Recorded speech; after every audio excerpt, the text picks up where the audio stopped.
You're sitting at your kitchen table at 11 p.m. on a Wednesday, laptop open, finally doing something you've been putting off for the past 3 months, calculating your real net worth.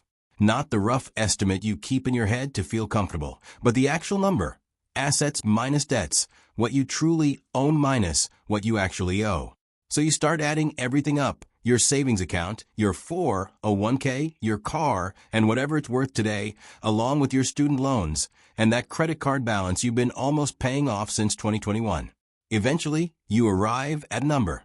And it's either better than you expected, giving you a brief sense of relief and excitement, or it's worse, making you want to shut your laptop and go eat something instead. But here's what no one tells you about that number. It isn't just a score. It's a reflection of a version of life you're actually living.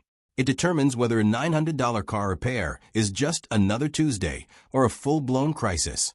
Whether a better job offer in another city feels exciting or something you simply can't afford to consider. Spoiler alert, every level feels completely different from the inside. And today, we're going to walk through all of them. My name is Nick, and I spend way too much time thinking about why two people can earn the exact same income, yet end up in completely different financial situations 10 years later. If you've ever looked at your bank account and thought, I make decent money, so why does this number look like this? Then make sure to subscribe and hit that like button, because that's exactly what this video is here to answer. Before we dive in, I'm not a financial advisor. This isn't financial advice, and I'm not here to make you feel bad about wherever you are right now.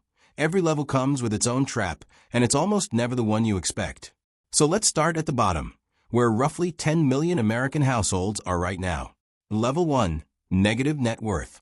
This is where the system actually charges you more for having less. You're 23 years old.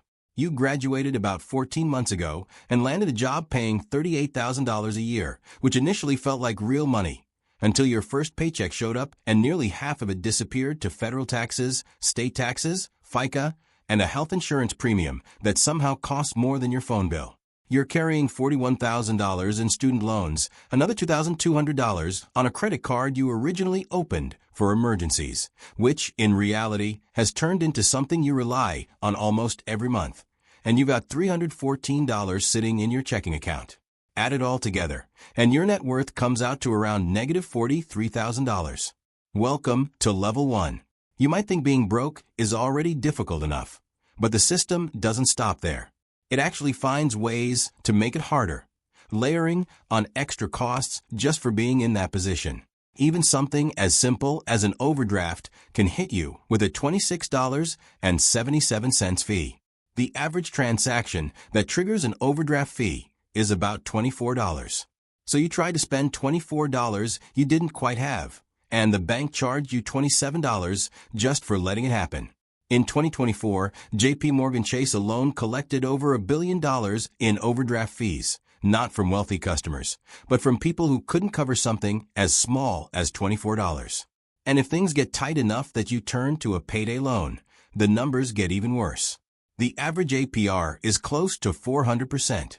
The pitch sounds simple. Borrow $300 and pay it back in 2 weeks. But in reality, the average borrower stays in that debt cycle for around 200 days, not 2 weeks, 200 days. There are actually more payday loan storefronts in the U.S. than McDonald's and Starbucks combined. The entire model depends on you not being able to pay it back on time. That's not really a financial product. It's more like a subscription you never intended to sign up for. Getting out of Level 1 isn't about motivation. It's about stopping the bleeding before interest compounds faster than you can realistically save. Level 2, $0 to $10,000. Technically, you're in positive territory, but still just one bad week away from falling back. You're 26 now. You've paid off your credit card. The student loans are still large, but at least you're current. You've managed to build up $2,800 in savings, and it took you 18 months, which felt painfully slow until you realized most people don't even have that. In fact, about 37% of American adults couldn't cover a $400 emergency without borrowing or selling something. Not $4,000, just $400. One car repair, one urgent care visit, one water heater breaking at the worst possible time. The trap at this level is the sense of relief. You've escaped the negative. You finally have a small cushion. It feels like you've earned the right to relax a little. And maybe you have briefly. But this is exactly when small upgrades start creeping in. A car with manageable monthly payments, a slightly nicer apartment with just a bit more rent. Together, they quietly drained the $2,800 it took you a year and a half to build. The relief is real, but relief and safety feel almost identical. And they're not the same thing. Level 3, $10,000 to $50,000. This is where things start to feel stable, but the engine is still running underneath. You're 29. You got a raise, moved somewhere a little cheaper, and finally broke the DoorDash habit that had been costing you around $4,200 a year in delivery fees, service charges, and tips for food that usually showed up lukewarm anyway. Now you've got about $22,000 split between savings and a 401k with a 3% employer match, putting your net worth somewhere around $18,000.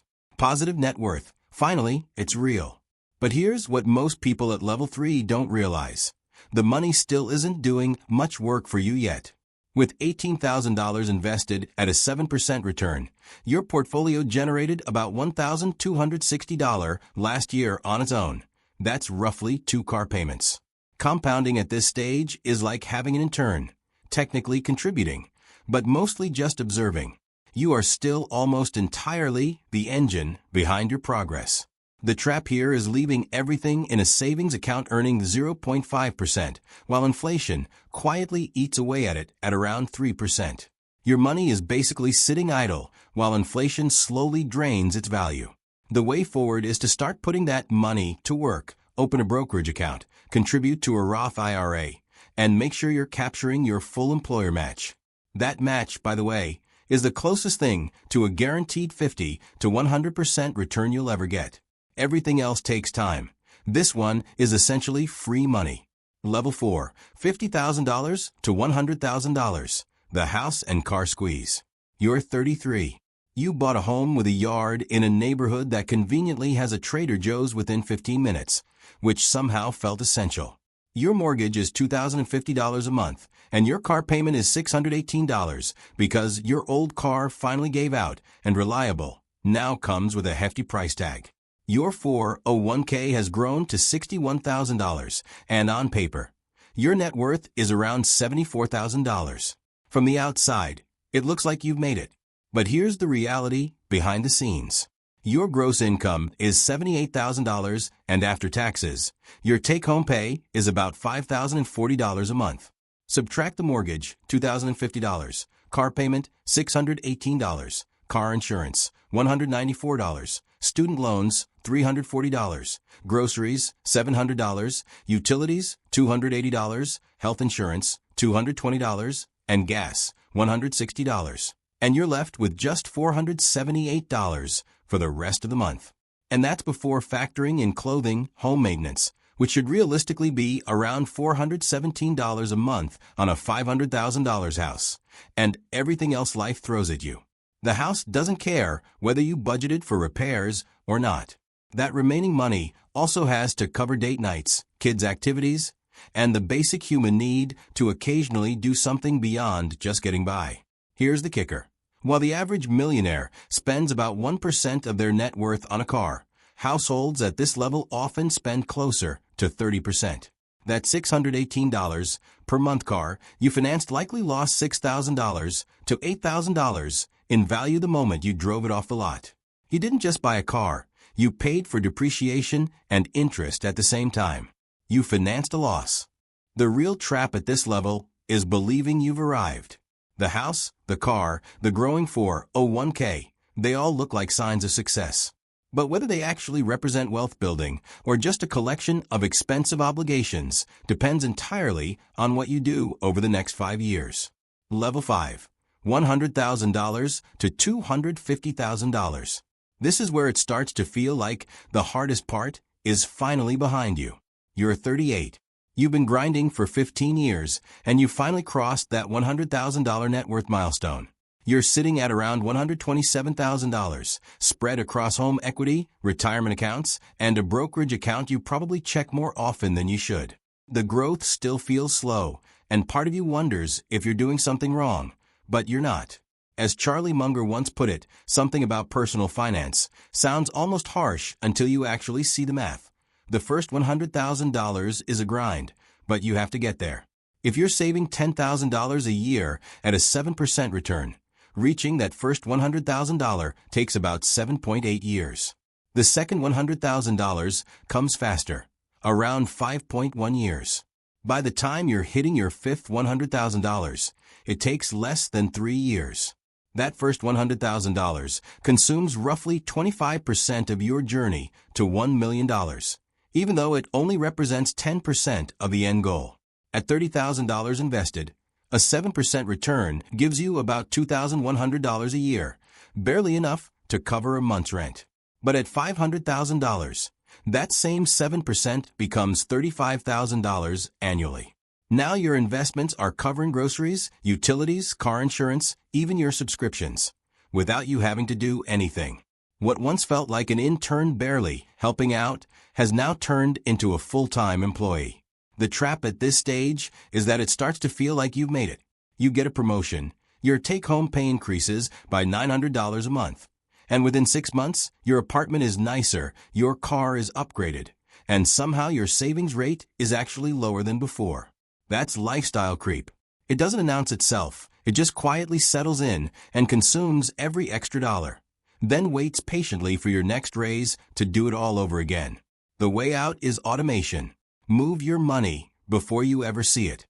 Your future self isn't going to be more disciplined than you are today. They're the same person. Set the system once so you don't have to rely on willpower every single month. And this is where things start to get interesting. Because from here on, the math begins to behave in ways that feel almost unreal. Everything up to level 5 is mostly about survival and avoiding behavioral traps. But somewhere around $250,000, a different mechanism quietly kicks in, one that most people never expect, and one that's almost perfectly designed to trap the people who work the hardest to get there. Don't skip this part. Level 6, $250,000 to $500,000. The golden handcuffs. You're 43. Your combined household income is $162,000, and your net worth sits around $340,000. On the surface, life is good. The bills are paid, you take a family vacation once a year, and you're no longer checking your bank account before every grocery trip.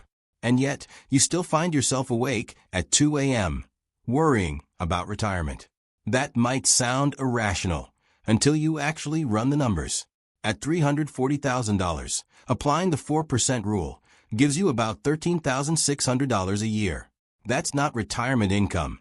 That's closer to what a part-time job might bring in, except you don't even have the job. Surveys from Schwab suggest Americans feel financially comfortable around $778,000 and wealthy at about $2.5 million. At $340,000, you're only about 44% of the way to feeling comfortable, and nowhere near what most people would call wealthy. Here's the trap no one talks about. Both incomes in your household are now fully committed. The mortgage was designed around 2 salaries. The cars, the neighborhood, the kids' activities, all of it is built to match that $162,000 income, which means neither of you can easily quit, step back, or take a lower-paying, but more meaningful job without putting the entire system under stress. The golden handcuffs don't feel like a trap. They feel like the life you worked hard to build. That's exactly why they're so effective. At the same time, something important is happening in the background. Somewhere around $200,000 invested, your annual investment returns begin to outpace your yearly contributions. That's the crossover point, where compounding starts doing more of the heavy lifting than you do. From here on, your job isn't to push harder. It's to avoid making big mistakes. Level 7, $500,000 to $1 million. The snowball is finally rolling. You're 48, and your net worth has just crossed the $500,000 mark.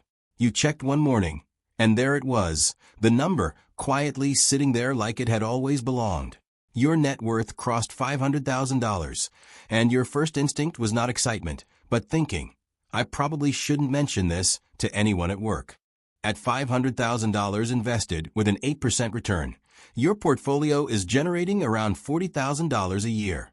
While you're stuck in meetings that could have been emails, driving to soccer practice, or debating what to watch at night, your money is working in the background, like a full-time employee who never shows up late, never asks for benefits, and never once requests a raise. But here's the trap. Most people at this level have 30 to 50% of their net worth tied up in their home, completely inaccessible unless they sell or borrow against it. You could have a $700,000 net worth and only $50,000 that's actually liquid and usable. The shift at level 7 is recognizing that your home equity isn't really an investment strategy. It's what it actually is, a large, illiquid, undiversified position in a single zip code. It counts, but not nearly as much as the brokerage account you may have been neglecting for years. Level 8. $1 million to $3 million. The millionaire disappointment. You're 54. You crossed the million mark on a random Tuesday morning at 7:14 a.m., standing in your kitchen, wearing the same shirt you've had since 2018. You open your account and see $1,034,000. You pause, waiting for that feeling, the sense that you've arrived, that everything is different now. And then nothing. Not disappointment exactly, just the absence of the moment you thought would come. You close the app, make your coffee, and go to work. Because $1,034,000 at a 4% withdrawal rate gives you about $40,000 a year. That's solid, but it's not never think about money again territory. It's more like think about money a little less urgently territory. And here's the part that reshapes how you think about wealth entirely.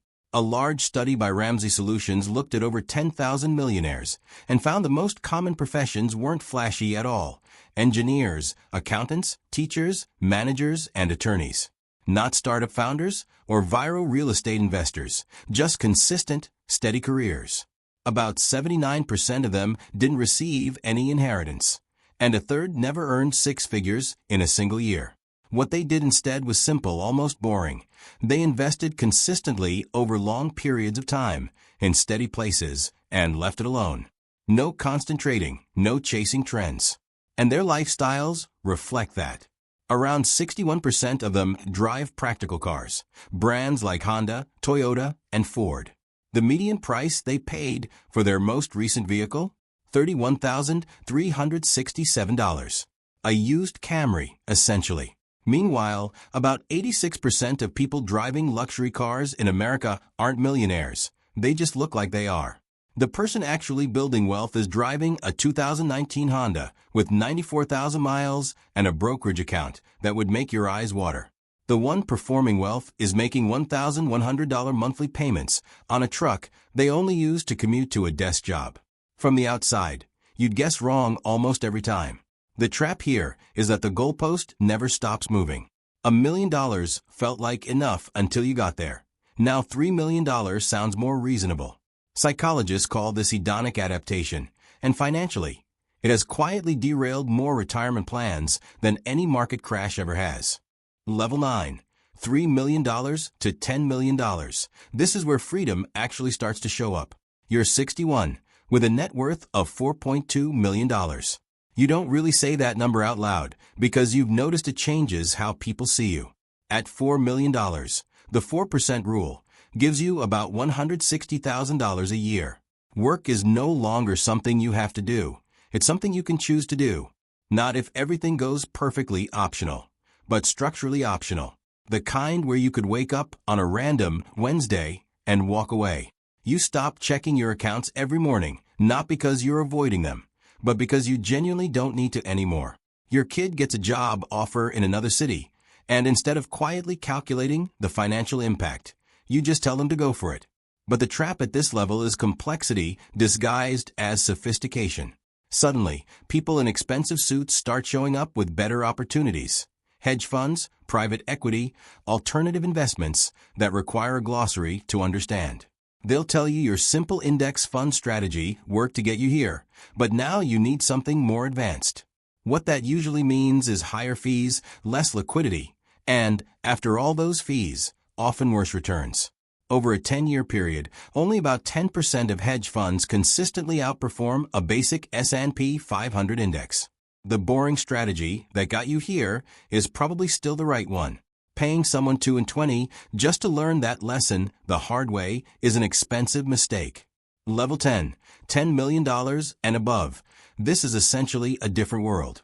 You're 67, with a net worth of $14 million, and the financial system now operates under a completely different set of rules, ones most people don't even realize exist. And that's not by accident. Instead of selling assets to fund your lifestyle, you borrow against them. That means no capital gains taxes while your investments continue to grow. When you pass those assets on, your heirs receive them with a stepped-up cost basis. It's often referred to as buy, borrow, die, which sounds dramatic, but at this level, it's just standard estate planning. At $14 million, a 4% withdrawal rate gives you about $560,000 a year. Your portfolio is now generating more money each year than most people will earn over an entire decade. And here's the hardest truth at level 10. About 70% of wealthy families lose their fortune by the second generation, and 90% by the third. The main reason isn't bad investments. It's a breakdown in communication. Kids inherit money without the philosophy behind it. Heirs receive wealth without understanding how it was actually built. You spent decades creating something real. At this level, the real question isn't whether you can preserve the money. It's whether you can pass on the mindset that created it. And most people realize too late that those are two completely different challenges, and only one of them can be solved financially. The difference between someone sitting at 67 with $4 million in index funds, driving a paid-off car, and sleeping peacefully, and someone at 67 still stuck in a job they've hated for years just to cover the mortgage on a house they bought to impress people they barely talk to anymore. That gap didn't suddenly appear at 67. It was created through hundreds of small decisions made over decades. It was the car payment signed at 29, the lifestyle upgrade at 38 after a raise, the savings rate that quietly shrank every time income increased, because spending has a way of expanding to fill whatever space you give it. There's no reward for looking like you're at a higher financial level than you actually are. No prize for appearing wealthy while building debt behind the scenes. The only scoreboard that truly matters is the one no one else sees, your actual number. Assets minus liabilities. That's your real position. And now you know exactly where you stand. Understanding your level is the first step. Figuring out what to do next, how to reset the habits that keep you stuck, avoid the traps specific to your stage, and build a simple, effective long-term plan. That's a different conversation entirely. And it's not always easy to figure that out on your own. That's why we created a space for it. A community designed for people who are serious about moving forward, not just consuming content. If you've been looking at your number and wondering what your next move should be, that's exactly what it's there for.